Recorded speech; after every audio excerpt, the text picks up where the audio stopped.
Using formulas in spreadsheets is actually pretty easy and can save us a lot of time.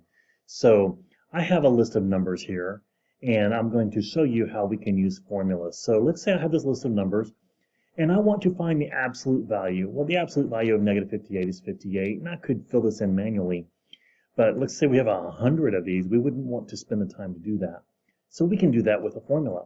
So we do that with the equal sign. Anytime we want a formula, we always start with an equal sign. Now we can put it right in this cell, or we can put it in the formula bar up here.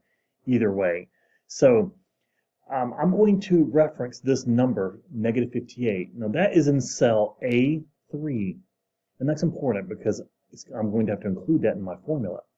So here I'm going to say this is equal to ABS, which is the formula that we need for absolute value. And I'm gonna open parentheses, and I need to tell it what the value is. I don't want to tell it the value of the number. I want to reference the cell, which is A3.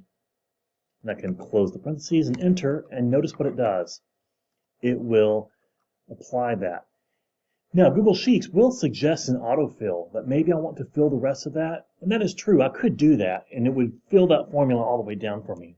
But let's say I didn't do that. I can fill this formula down by clicking on this dot right here in the lower right square and just drag this down, and that will drag that formula down.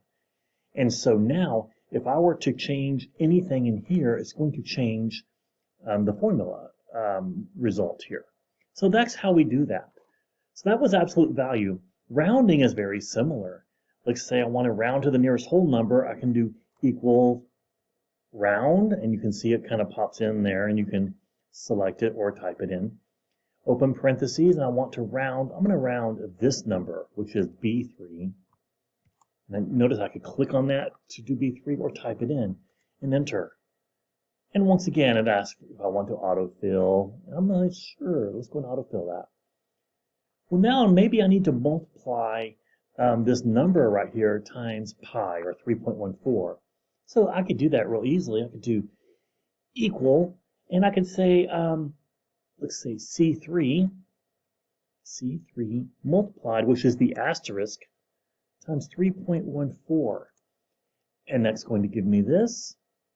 And maybe I don't autofill that, and just I can drag this down however I want.